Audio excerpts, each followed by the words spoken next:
त्यही भएर उहाँले भन्नुभयो त मैले तिमीले मेरो कुरा सुनेन मैले तिमीले चट्याङ ल्याएँ नसुने भयो त चट्याङ त ल्याउनुहुन्छ उहाँले सरकारी अर्थ बनाउनु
मैं ऐसे घूमने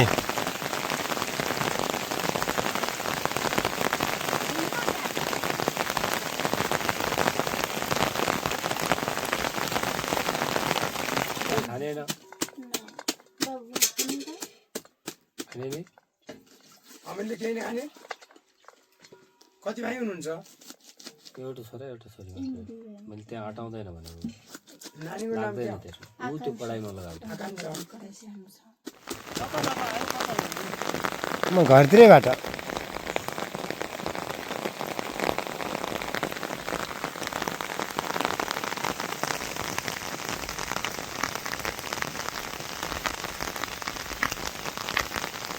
अचारो बनाएको छ यहाँ खुकुरी काट्नु तल अचारो माथि खुकुरी अनि विश्वास गर्नुभयो औषधि खाएर निको हुनु भएन केही गरे निको हुनु भएन पछि परमेश्वरलाई विश्वास गरिसकेपछि उहाँ छुटकारा आउनु छुटकारा गरेपछि उहाँ दिनै मण्डलीमा जान सुरु गर्नुभयो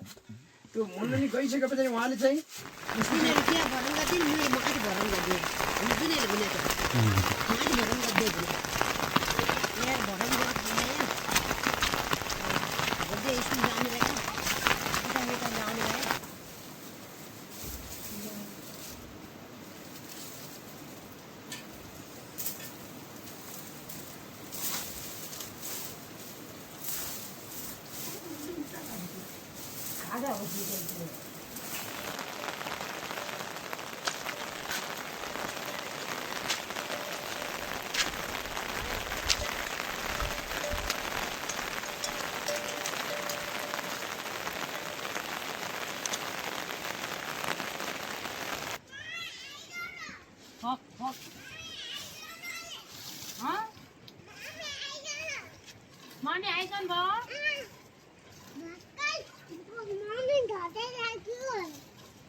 अब हरियो पनि पढाइको अब अहिले यहाँ तैँले गुम्नु टिप्यौ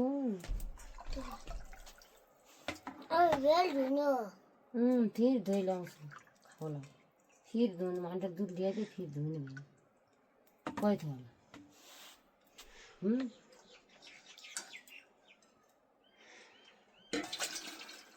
यो गाउँले त विश्वास गर्ने त त्यो हटेर रहेछ हटी गाउँ रहेछ कि उता विश्वास नगरे पनि आएर बस्ने विश्वास नगरे पनि होइन विश्वास गर्नुपर्छ अब अनन्त जीवन नपाइकन अनन्त जीवन छैन जीवन त यस्तो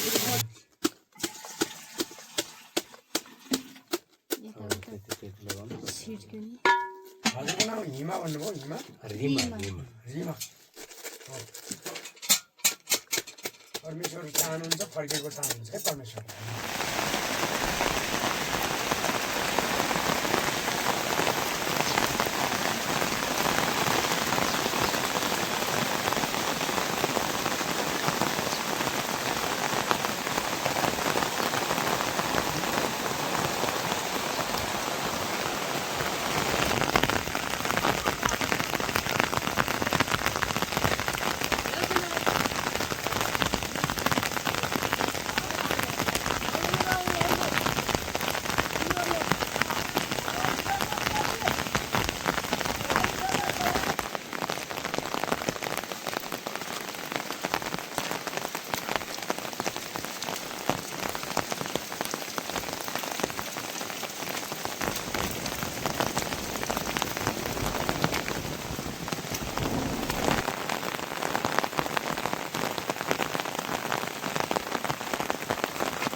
त्यहाँ खिचेर हिँड्नु आउन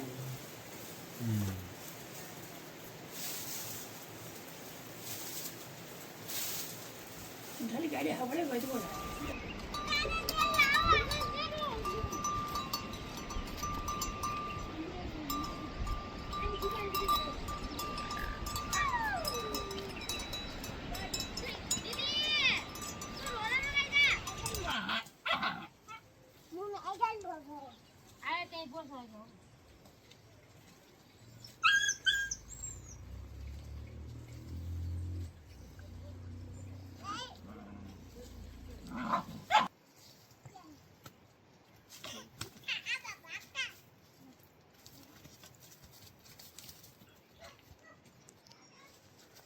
कुखुरा धक्की हुन्छ दुध अहिले नै काँचै लैजाने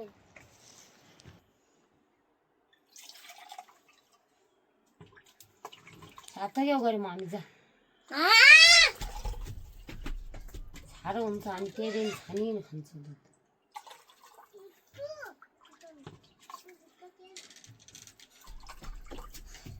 दिमाग भइदियो अब यहाँ हाम्रो प्रार्थनाले बाँचै अन्त ठिक जानु आज यो गाउँमा प्रार्थना गरेर चट्याङ गरेर फेरि मर्ने यही यताको ठिक हो यसको अघि नै उहाँले भन्नुभयो हाम्रो दुईवटा बोली उहाँले थाहा पाउनुहुन्छ दुईवटा जिब्रा हो उहाँलाई थाहा हुन्छ त्यही भएर हामीले ढाँट्न कहिले पनि सक्दैन परम्परा मान्छेले त ढाँट्न सक्छ त्यसमा हटाउँछ हटाउँदैन नजाने दुध हामीलाई तलसँग अन्त्यहरू ढिला जानुहुन्छ घर कहाँ जानुहुन्छ त बुवा पनि ढिलै जान्छ उसले साँझ बिहान त्यही गर उसले यता हान्दा पनि यता छल्ने यस्तो यस्तो यस्तो छल्ने छल्दा छल्दा छल्दा छल्दा अन्तिममा त्यसको श्रीमानलाई बिहानै राति मकैबारी फाल्यो सैतान तिमीहरू पछि मकैबारी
सातौ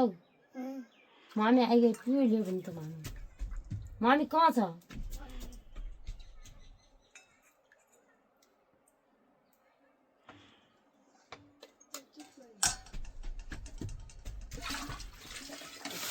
ठिकसँग गरेर आउँछ त्यो व्यक्तिलाई केही पनि हुने छैन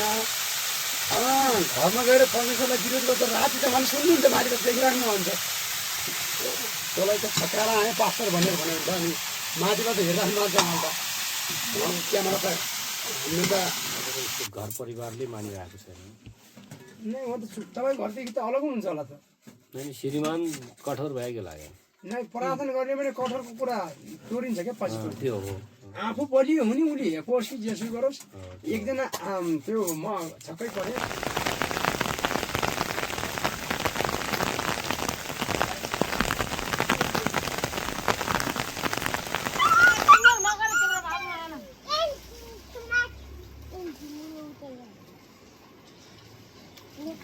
Bye.